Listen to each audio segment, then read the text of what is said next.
शहीदों के नाम एक शेर कि जब रस्सा चूमा था फांसी का तो क्या बोले थे। उन्होंने एक नारा लगाया था, क्या था वो?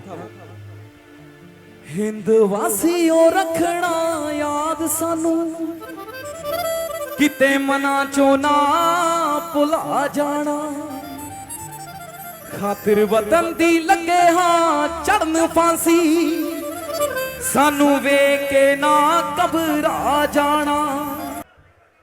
सम्मानित मंच, पत्रकार और छायाकार साथियों और हांसी की इस विशालतम रैली में पधारे हुए पार्टी के प्रति समर्पित निष्ठावान कार्यकर्ता साथियों, ये जो बैठ जाओ कर रहे हैं ये जरा चुप कर जाएं। ये थारे बिठाए को नहीं बैठे, मेरी जबान में रस होगा तो मैं आप पे बिठा लूंगा।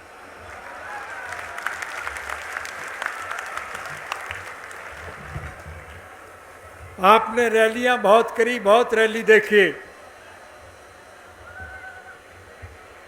लेकिन ये हांसी की विशालतम रैली अपने आप में एक पहचान है।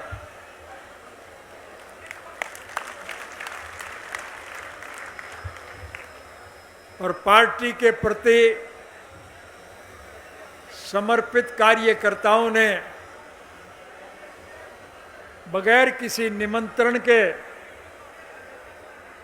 केवल अखबारी समाचार को पढ़ करके अपने जरूरी कामों को छोड़ करके यहाँ आने का जो कष्ट किया, उसके लिए मैं आप सबका आभार व्यक्त करता हूँ।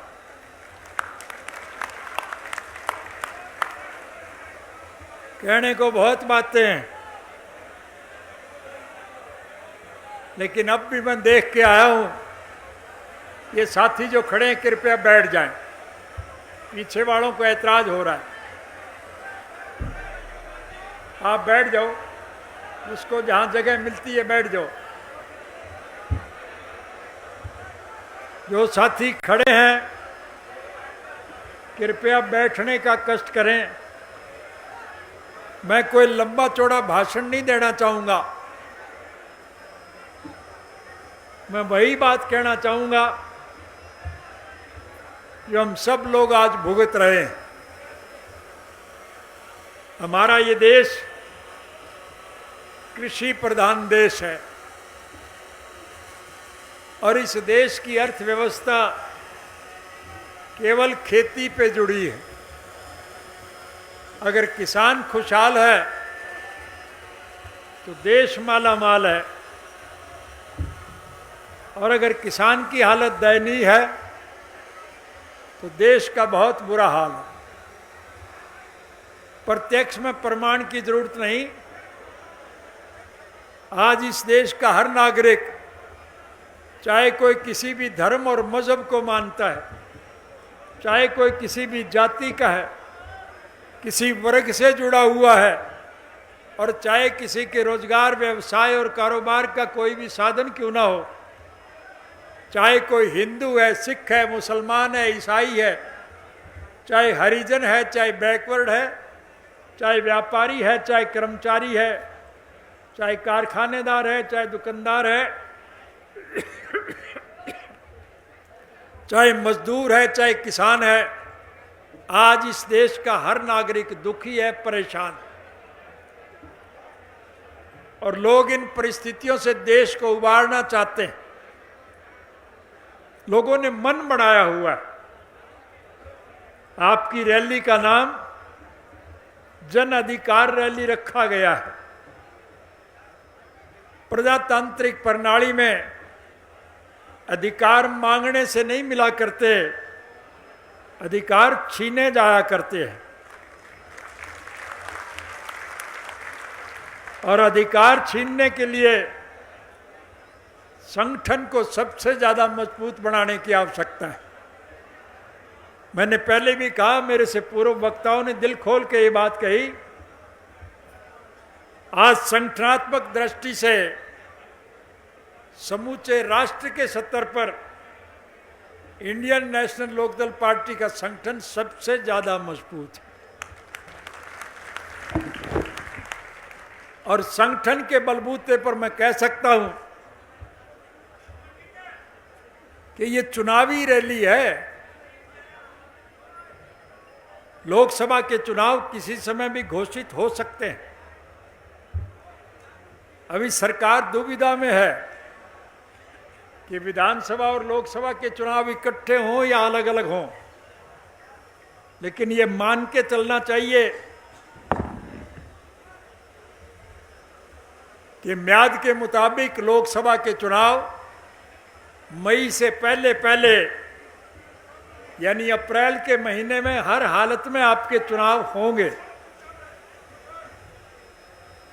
और आपका ये ठाठे मारता हुआ जनसमुद्र इस बात को प्रमाणित कर रहा है कि चुनाव में इंडियन नेशनल लोकदल पार्टी की अपनी एक पहचान होगी। इसके लिए आपको ज्यादा मेहनत करने की आवश्यकता है। मैंने पहले भी आपसे कई मर्तबा कहा है और आज तो प्रत्यक्ष में प्रमाण की जरूरत नहीं, ये तो अखबारों के, टेलीविजन के समाचार पत्रों से आपको ज्ञात हो ही गया होगा कि मजबूर होकर के सरकार मुझे मार्च के महीने में जेल से छोड़ेगी, मैं आपके बीच में आऊंगा।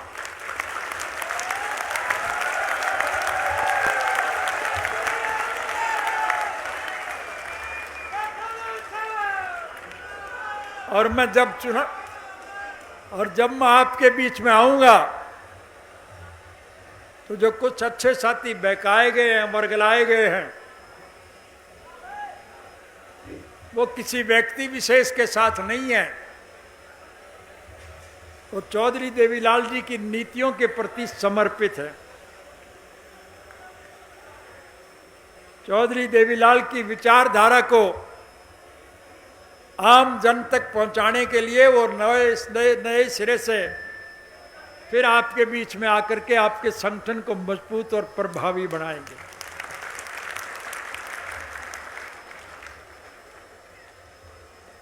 इसलिए मैं आपसे विनम्र निवेदन कर रहा हूं कि परिस्थितियां आपके अनुकूल हैं। जहां तक विधानसभा का ताल्लुक है, वो तो हरियाणा प्रदेश की दरो दीवार पे एक बात लिखी जा चुकी है कि जब भी हरियाणा विधानसभा के चुनाव होंगे, आपके प्रदेश में निश्चित रूप से इंडियन नेशनल लोकदल पार्टी की सरकार बनेगी। सरकारें आपने कई देखी, मैं उनका चर्चा करना नहीं चाहूंगा, लेकिन सरकार जनता जनार्दन के हितों की रक्षा कर सके, ये उसकी जिम्मेवारी होती है। और इसीलिए दुखी और परेशान लोग अपनी जरूरत पूरी करने के लिए सरकार के पास जाते हैं। लेकिन अतीत में निगाह पसार करके देखो, जितनी भी सरकारें बनी इस प्रदेश में, हमारी सरकार एक ऐसी सरकार थी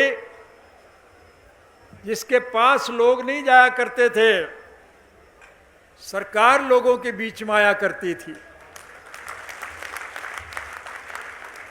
और लोगों की जरूरियात पूरी करने का हाथ के हाथ हम प्रबंध कर दिया करते थे।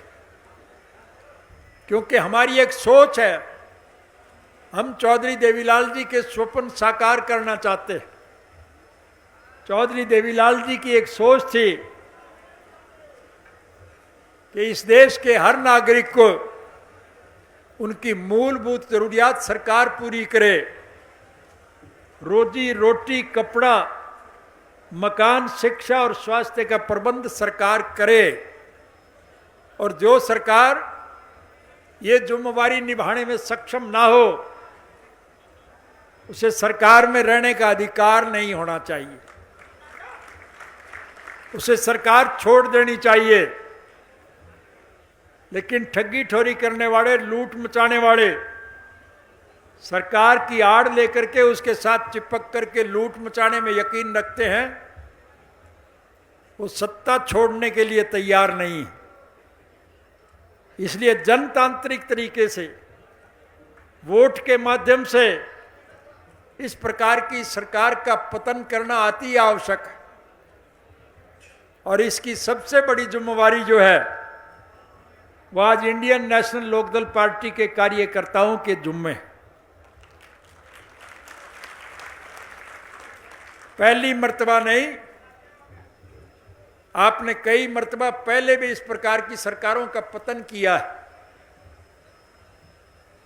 दिल्ली के रामलीला मैदान को हमने कई मर्तबा खचाखच भरने का काम किया,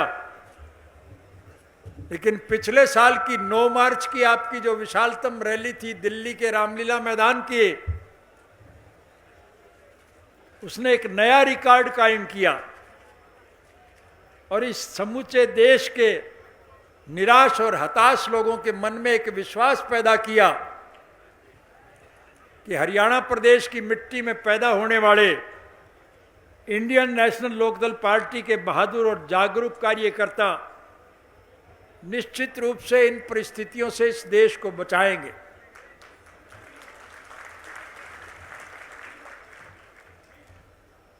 उन्नीस तक इस देश में कांग्रेस की सरकार रही। मुझे उसके विस्तार में जाने की जरूरत नहीं। उस सरकार में लोग बहुत परेशान हुए और परेशान लोगों ने सरकार को बदलने का मन बनाया, लेकिन उस वक्त स्वर्गीय श्री जयप्रकाश नारायण जी का एक व्यक्तित्व था, उनका एक नेतृत्व था, जिन्होंने समान विचारधारा के लोगों को इकट्ठा करके जनता पार्टी का गठन किया और कांग्रेस का सुपड़ा साफ किया था। 1989 में फिर हालात बदले, परिस्थितियां फिर खराब हुई और उस वक्त स्वर्गीय चौधरी देवीलाल जी का एक व्यक्तित्व था, नेतृत्व था। उन्होंने छोटे मोटे सभी दलों को इकट्ठा करके जनता दल का गठन किया और जनता दल की सरकार समूचे राष्ट्र के स्तर पर बनी थी। आज 1977 और 1989 के मुकाबले में भी देश के लोग ज्यादा दुखी और परेशान हैं, लेकिन बदकिस्मती देश के लोगों की यह है कि आज स्वर्गीय श्री जयप्रकाश नारायण और चौधरी देवीलाल श्री का कोई नेतृत्व नहीं है जो लोगों को इकट्ठा कर सके।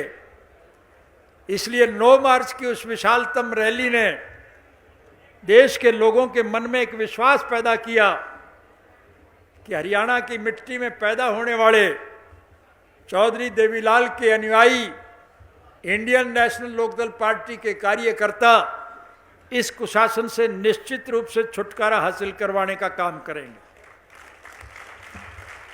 मैं आपसे विनम्र निवेदन करूंगा, उनका विश्वास टूट ना जाए, उनकी उम्मीदों पर पानी ना फिर जाए। अपने छोटे मोटे स्वार्थ को छोड़ करके संगठन को और ज्यादा मजबूत बनाओ ताकि हम चौधरी देवीलाल जी के स्वप्न साकार कर सकें और इस देश के हर नागरिक की मूलभूत जरूरियात, रोजी रोटी, कपड़ा, मकान, शिक्षा और स्वास्थ्य का प्रबंध सरकार करे। ये हमारी सरकार की जिम्मेवारी होगी। मुझे ये कहने की आवश्यकता नहीं, सारी बातों का निचोड़ और सारांश ये है कि इस कृषि प्रधान देश के कृषक को अनेक प्रकार की सुविधाएं अलग अलग गिनाऊं, इसकी बजाय हम बाकायदगी से सरकार बनने के बाद वो कमीशन था ना, अरे वो कमीशन कौन सा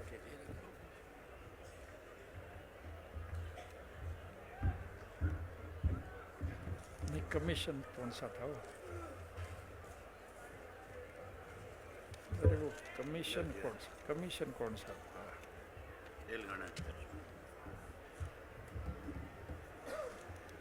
नहीं, किसान कमीशन नहीं, किसान कमीशन का समस्या नहीं, ये नहीं था।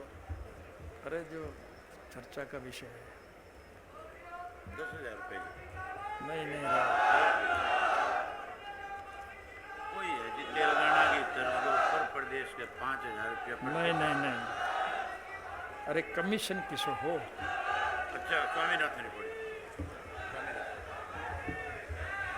सर किसान की सारी समस्याओं का समाधान केवल एक ही है कि हमारी सरकार बनने के बाद पहली कलम से हम स्वामीनाथन आयोग की रिपोर्ट को लागू करेंगे ताकि किसान को दिक्कत नहीं हो।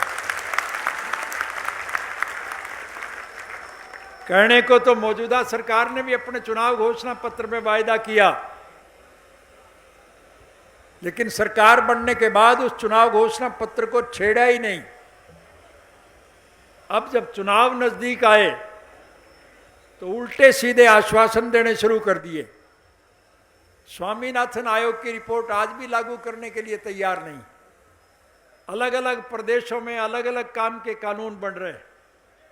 हमारी सरकार बनने के बाद हम स्वामीनाथन आयोग की रिपोर्ट को लागू करेंगे और तेलंगाना की तर्ज पे किसान को ज्यादा से ज्यादा सहूलियात मुहैया कराने का काम करेंगे। आज इत्तेफाक से हम हांसी की सब्जी मंडी में बैठे, एक प्रकार से जहां आपकी चुनावी सभा का उद्घाटन है, उसी प्रकार से मैं ये कहूं तो ज्यादा उपयुक्त होगा कि हांसी की सब्जी मंडी का भी आज उद्घाटन ही है।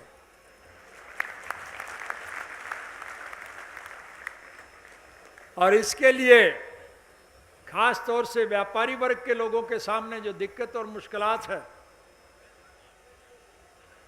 पहले किसान का और व्यापारी का एक संबंध था। किसान की पैदावार व्यापारी खरीदता था। कांग्रेस की सरकार ने लोगों को गुमराह करने के लिए स्टेट ट्रेडिंग शुरू की थी और उसका परिणाम ये निकला कि भाव तो केंद्र की सरकार निर्धारित कर देती थी, लेकिन खरीदती नहीं थी। चाहे वो बाजरा था, चाहे सरसों थी, चाहे गेहूं था, चाहे चना था, किसान का उत्पादन वो नहीं खरीदा करते थे। हमारी सरकार के वक्त में हमने बाजरा सरकारी रेट पर खरीदा और मंदे भाव में बेचा।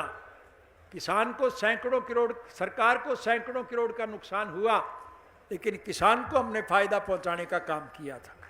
हमारी सोच यही है कि किसान ज्यादा से ज्यादा लाभान्वित हो। इसलिए व्यापारी को नए सिरे से हौसला प्रदान करने के लिए हमारी सरकार के वक्त में पहली मर्तबा हमने जो 1.5% दामी थे उसको 2.5% किया था।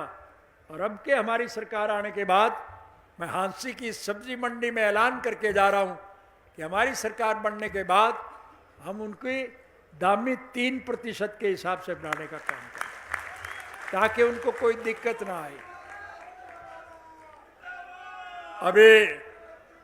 अभी आप सब लोगों ने उन शहीदों के प्रति सम्मान प्रदान करने के लिए अपना मौन रखा। ये केवल पुलवामा के शहीद नहीं, हिंदुस्तान और पाकिस्तान का बंटवारा होने के बाद पाकिस्तान की सरकार ने आतंकवादियों के द्वारा हमारे हजारों फौजी जवानों को शहादत दी। हम फैसला करते, मैं वायदा कर रहा हूं कि हमारी सरकार बनने के बाद हर फौजी को जो शहीद होगा उसके परिवार को मकान बनाने के लिए 100 गज का प्लाट सरकार की तरफ से दिया जाएगा।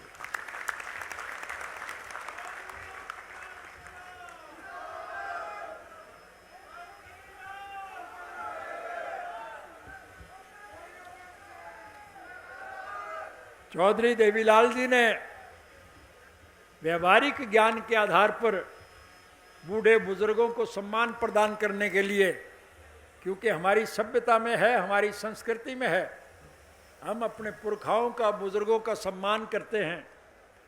उन्होंने 100 रुपये माहवार वृद्धावस्था पेंशन मुकर की थी और ज्यों-ज्यों हमारी सरकारें बनती गई हम उस पेंशन को बढ़ाते चले गए आज मैं वायदा कर रहा हूं कि हमारी सरकार निश्चित रूप से बनेगी और हमारी सरकार बनने के बाद चौधरी देवीलाल की तरफ से जारी की गई उस 100 रुपया माहवार पेंशन को हम 100 रुपया रोजाना के हिसाब से देंगे ताकि बूढ़ों को किसी प्रकार की दिक्कत का सामना ना करना पड़े।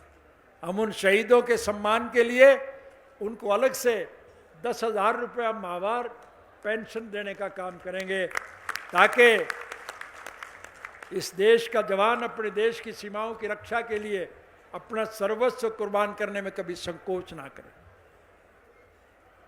किसान के 2 बेटे होते हैं, एक खेत में काम करता है, एक सीमा की रक्षा करता है।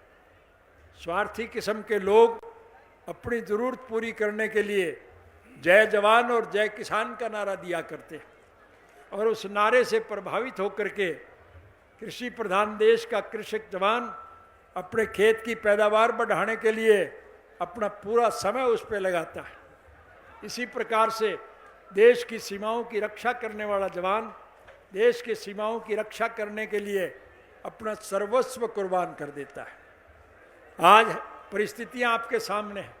अभी मुझसे पहले वक्ताओं ने विशेष रूप से अभय सिंह ने SYL नहर के मुतल्लिक जिक्र किया।